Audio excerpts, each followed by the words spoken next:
Hey, so I'm Mason. This is a game I've been working on called Way of Rhea with a small team at Anthropic. I'm going to kind of have to build up a little slowly to an explanation of why this game is experimental. There's not any kind of one mechanic that I can point at and be like, that's the experimental thing.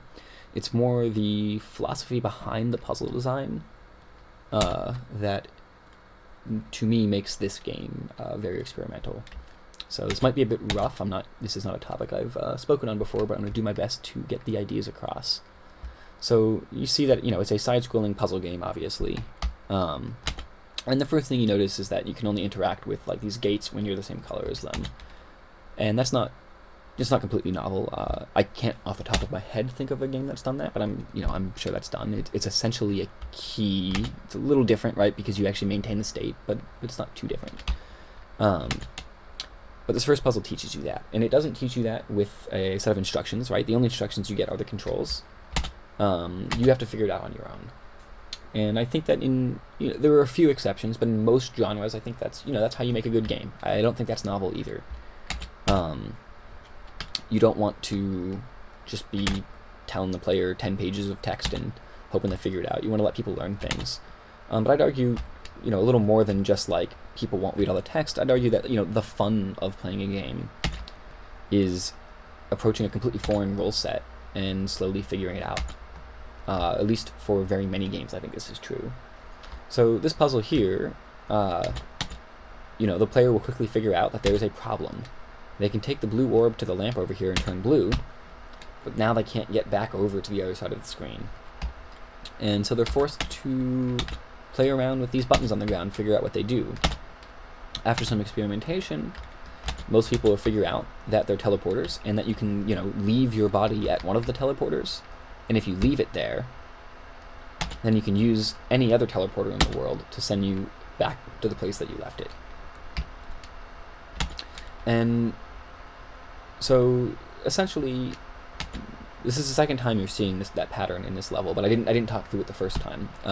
The pattern being you're presented with a problem, and in figuring out a solution, you are learning a new rule of the game. It's not just that the problem is, you take a bunch of known things and sequence them the right way. The problem is that you don't yet know the rules, and you have to actually discover what they are to solve that problem. And then sometimes I'll throw in a puzzle that's similar to an existing puzzle just to kind of reinforce something. But almost every puzzle is unique. It's just about, hey, how does this red block work? Oh, I see it. It eats the orb. So I have to take the orb and go around it. So that is how I think learning happens. I don't have any formal training as an educator, but so I don't know if there's like a term for this that other people use. But I am employed as a lecturer at UCSC, where I teach a couple classes to grad and undergrad students on game development. And what I found is that, with the easy topics, you can get away with kind of just telling someone the equation or telling someone where the button is they need to click. But, once you get anything of even very moderate difficulty or complexity, that just doesn't stick. People need to figure things out for themselves. And that means that your role as an educator is somehow guiding people such that they do it themselves, but letting them do the actual work. And that's essentially what these puzzles do. So this puzzle here is teaching you that, you sometimes have an elevator with a broken handle, as you can see up here, and you can't interact with it from that side, but you can interact with it from the other side. And because of that, you can set up the elevator to be in a position you want it to be in later, such that when you get to that part of the puzzle later with, in this case, an object that you need, you can take the elevator and leave with the object. And the reason this puzzle is a good guide to learning that little trick is that it is the minimum puzzle that still requires you to understand what you just did. And actually going to cheat just to get it on screen again. So in designing this puzzle, I first had a bunch of other variations of it, and most of them are way more complicated. In hindsight, this seems obvious, but it wasn't obvious up front. I created all these complicated puzzles, and the message just kind of got lost. And I had some simpler ones too, but the problem with the simpler ones is that people would accidentally solve them and not really learn anything.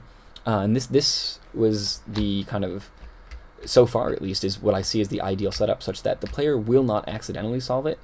I've never seen someone accidentally solve it, but it is still as simple as it can be, where like they'll figure it out and understand. It won't get lost in a sea of other moving parts. And that's what all of the puzzles in this game are. All the puzzles in this game are essentially lesson plans. And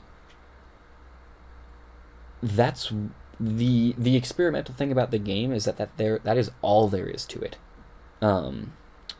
If you go pick up a book on game design from the store, people will say that like the difficulty of a game should have an arc the way the narrative does, where it kind of goes up and down and gets more difficult over time, and then there's some climax at the end, some boss battle.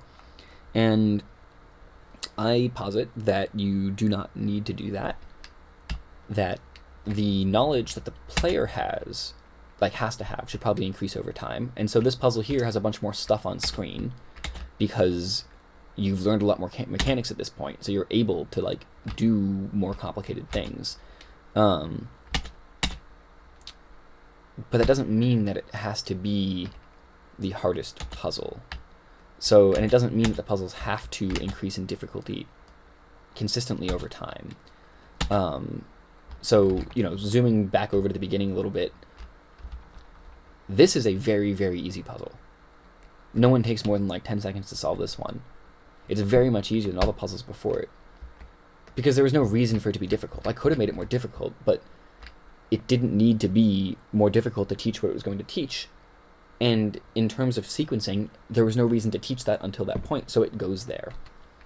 And so this game is essentially my opinions on learning realized as a game, with the hypothesis that that's all you need to create a compelling experience, that you really can just go beat for beat through these different lessons plans and not worry about putting things in between them to kind of pace them out.